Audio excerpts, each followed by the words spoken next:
Wekwe and Mr. Iyeme Ilango. Please welcome them to the podium.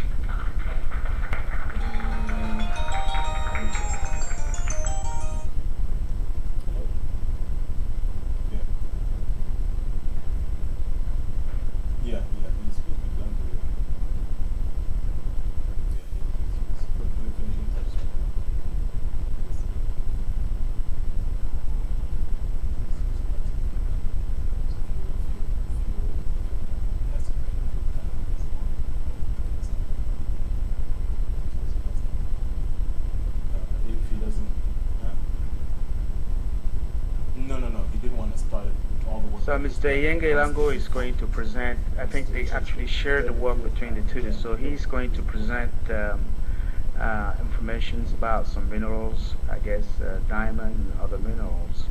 And Mrs. Wekwe is going to present also another part. So I think we actually have two interesting presentations here tonight. Good evening, everybody. Nasango Banyango, Walabwa Batubese. It's an exciting opportunity for us to be here. Maybe a little bit of a background of the signs of the times that we're living in. Marie-Flo and I, about 3 years ago, we belonged to a forum. There was about 4,500 investors and entrepreneurs online around the world, all of them focused on opportunities in Africa. I happen to be member number 85 about 3 years ago. It has since grown. We've held meetings around the world. I've hosted a few in Atlanta. But somehow or the other, over the course of some time, Marie-Flo and I bumped into each other. We talked, exchanged emails, made comments on some things that we were interested in. We had different backgrounds. I'm an engineer. She has a background in finance. we narrowed in on mineral resources, something that we were both interested in. And then at some point, after talking about it for long enough, we decided to do something about it. That's the power of collaboration. In this day and age, with a lot of problem solvers that I see here in the forum, if you're trying to solve a problem and you're really interested in solving it, chances are, of the 6 billion people on Earth, 8 billion now, there's somebody who has the answer. You just have to find them and collaborate with them, and you probably will have an answer. In this case, Marie-Flo and I had decided that it was about time, instead of speculating about what the mineral resources were in Cameroon, what kind of opportunities there were, or going by hearsay, how about we just put that into some kind of authoritative document, a white paper in this case. And that's exactly what we decided to do. To draw up a white paper where problem solvers like yourselves, policymakers, can you hear me? Policymakers, entrepreneurs and investors could turn to that document and look at what Cameroon had in terms of resources, an inventory of those resources, what kind of value chain, what kind of opportunities they represented, and then let the discussion begin. Entrepreneurs will want to pursue them as opportunities for exploiting, for wealth development, jobs. Government want to look at it as jobs generators. And that's precisely what we did. So we're going to do this presentation basically in two parts. I'll look at the resources, the inventory of the resources, what Cameroon has to offer. And I'll give it to Marie-Flo who basically address the side of how the government could finance, what kind of financing instruments were available to the government to tackle these projects, to exploit the resources across the value chain. So here we go.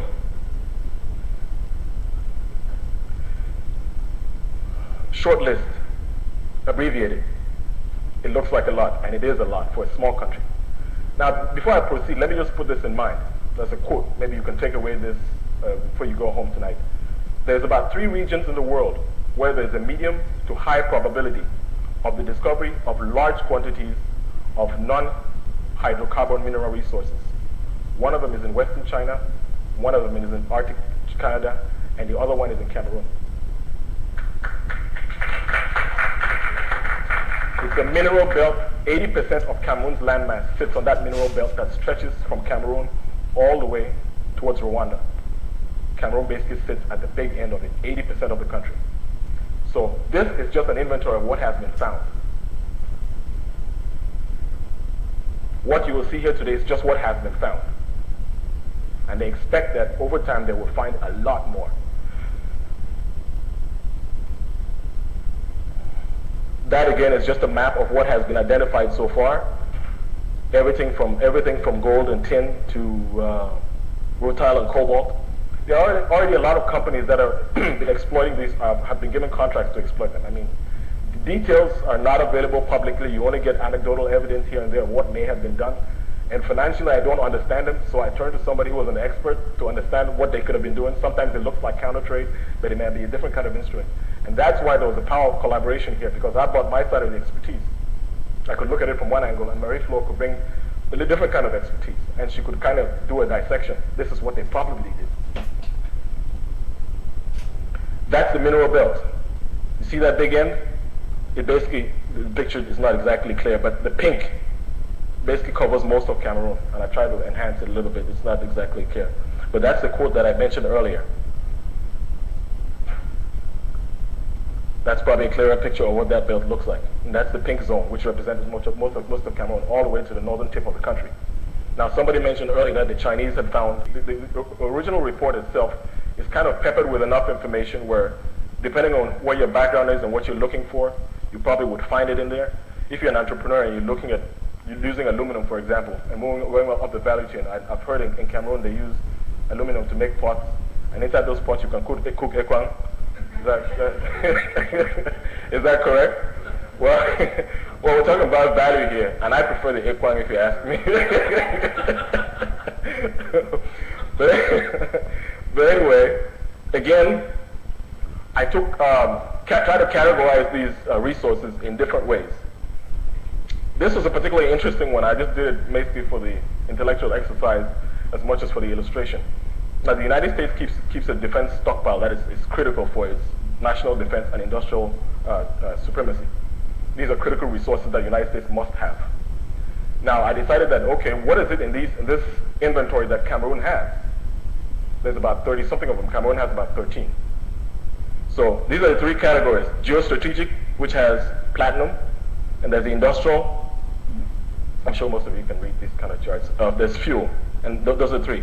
And you see all those in the middle fall in almost the three categories. Now what you see there with the stars, those are materials that are important to American defense interests. And the one with the blue square is interested to the United States industrial and defense interests.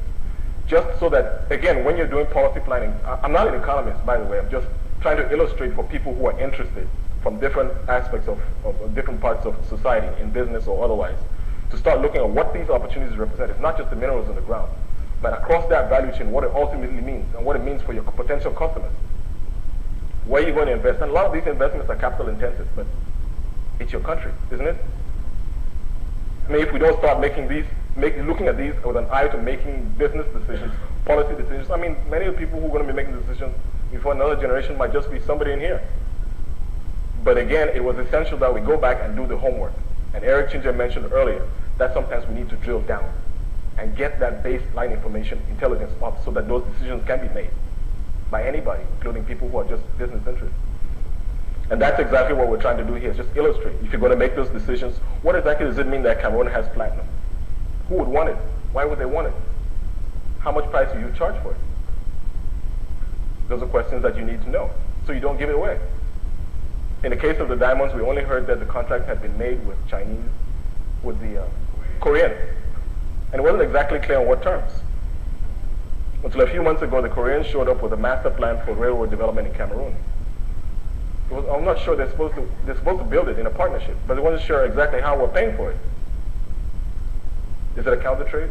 Again, whenever the questions arise, and I had questions, I turned to somebody who had a relevant expertise, Marie-Flo. That's again the quote. 80% of Cameroon's key mineral resources have industrial and/or geostrategic importance. So basically a summary of the previous chart. 5 or 6 of these minerals listed in the previous table.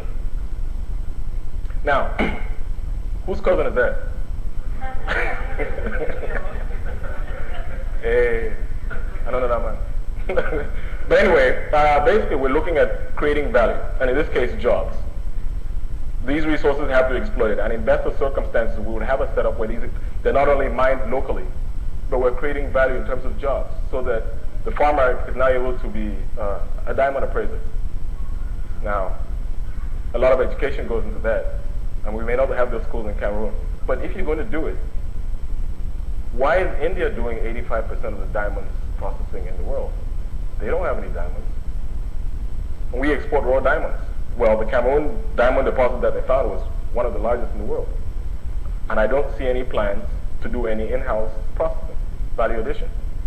So why can't Mullah here, why can't Mullah here become a, thank you. And basically, these are basically the activities that go into mineral resources. Opportunities for job creation in this case. And we were basically just looking at direct employment, the person who has to go and work at the mining sector. But there's all these opportunities where jobs need to be created, and somebody has to plan for them. And even if they don't, there's the private sector. Many of you all who are here today who are interested in creating wealth, solving problems, finding opportunities. And some of the people talk to you about how some of these things can be financed. And some people have expertise. I hear there's somebody here from Schlumberger. Have relevant expertise. Now, when they look at something like this, they start seeing opportunities. They're not just looking at a chart where with numbers and stuff. They're looking at where opportunity sectors are. And that's all what we try to just capture, the big picture. Look at the picture from the top down. Somebody's making those decisions. But right now, many of us are not engaged in that process. And part of the reason why we're not engaged in that process is because we're not informed. And again, the point of this whole exercise was to empower people like you in places like this who are stepping up to start to say, okay, what is it we have to do to participate in the process? Now, these are some of the lessons that we have from India, for example. It's easy to just read through this as it scrolls out.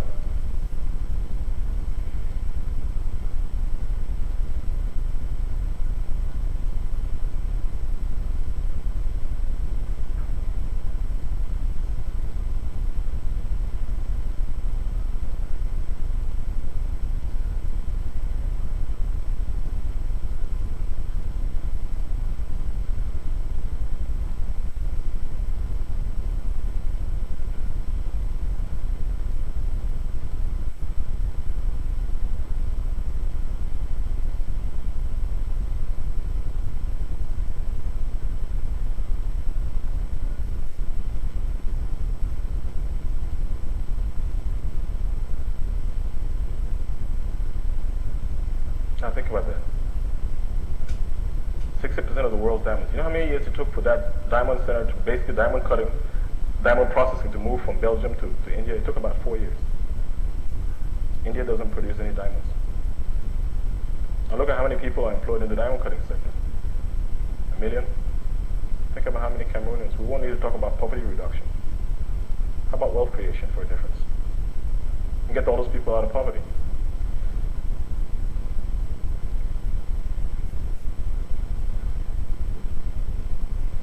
That's an assessment of the global demand for that diamond value chain, what it means.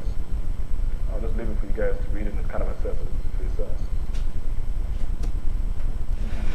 There's a lot of money to be made in the chain. The only thing is Africans, Cameroonians in particular, we're spectators.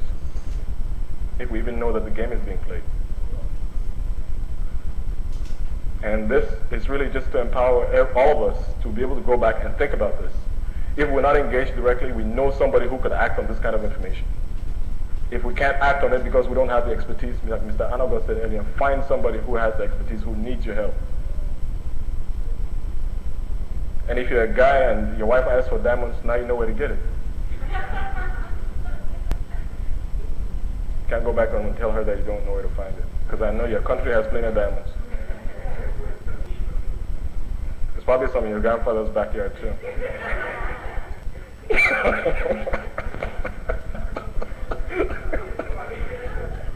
You dig it?